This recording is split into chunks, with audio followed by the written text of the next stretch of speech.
Hi everyone, I'm Tyrion. I am a journalist from Taiwan. This is Anna, my niece, and this is Bella.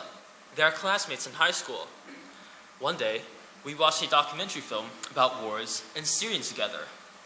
To my surprise, Bella told us that we should volunteer to help people in Syria. However, she got cold feet before we went aboard. Cancel the flight, Tyrion, please. Why? We've planned this for months. A severe typhoon is coming to Taiwan. We'd better stay here to help. And I'm quite worried about my family. Listen to me, my friend. I believe people in Taiwan can overcome any damage caused by this typhoon. But think about lost refugees in Syria. To them, every day may be the last day. Well, I think you are right. They surely need more help than ours do. Don't worry too much. Everything will work out in the end. So, get ready for the flight. The plane will take off soon.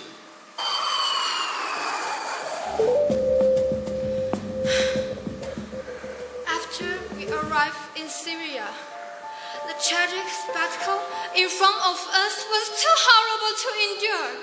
There were homeless people, ruins, crying kids, injured soldiers, and so on. The war is terrible. How can they go through hard time? Countless bombings and battles have torn apart families since the civil war started 4 years ago. About 1 million Syrians fled to the border of Turkey, but those Syrians can't get a Turkish citizenship, so they can only do some dangerous part-time jobs, mostly sewing. The Turkish government can't afford to take care of all the Syrians. They can offer only 1 meal per day.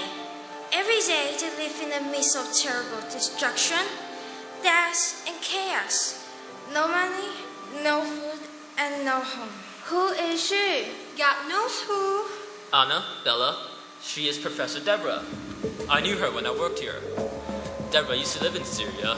Now she works as a full-time volunteer.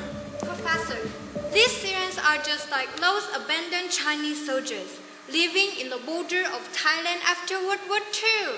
Exactly. War is the most terrifying force ever. What the world destroys can't be undone. We really appreciate your coming. Syrians here need to know that they are not forgotten. I really want to do something for them. But how? I can neither offer medical treatments nor rebuild their houses. What can I do for them? I'm so powerless. Don't underestimate yourself, Bella. This is why we are here. Remember? We brought a lot of daily supplies with us, didn't we? What's more, we raised some money for them as well. What we can do is beyond our imagination. Come with me. We can visit many families and give them your daily supplies and these specially customized blankets.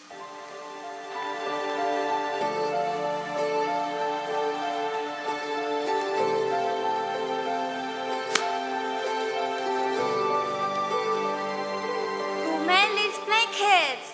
They are so soft, light, but warm and elegant.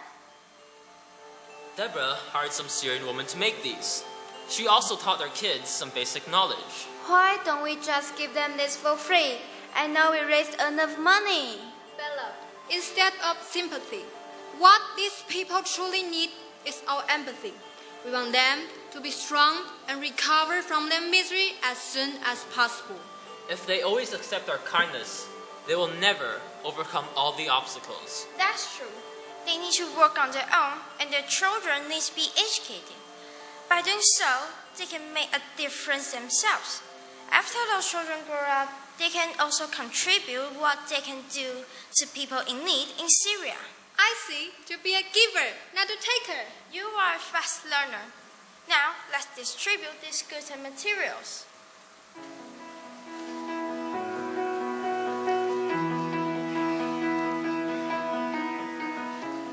I was so moved by people here. So was I.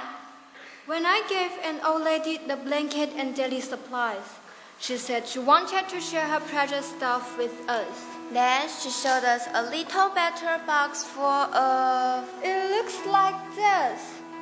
But she taught us that it's just sheep feces. That's the only thing she can get on her way to Turkey. That's the only thing she has from Syria. To her, that's her everything, her home. I believe Deborah can feel the same way. 7 years ago, I met her when I was a journalist here. At the time, she taught in college. During the war, she lost everything, including her family, her house, and her friends. But she was not defeated. She definitely lives in misery, but she never stops advancing. Indeed, life is tough, but I'm tougher. So I started doing something different to East Japan.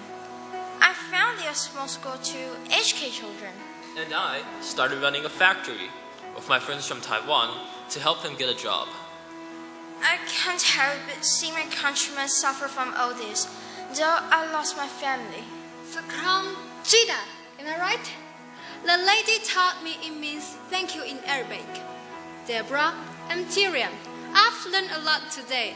Syrians need us. Am I willing to come back again in the near future? So will I. We are young, but we will not give up planting the seeds of love. Your love conquers the distance. Though Taiwan is far away from Syria, more and more people are joining us, and I believe that one day we'll be able to rebuild a lovely home. Well said. Now let's finish our job before sunset.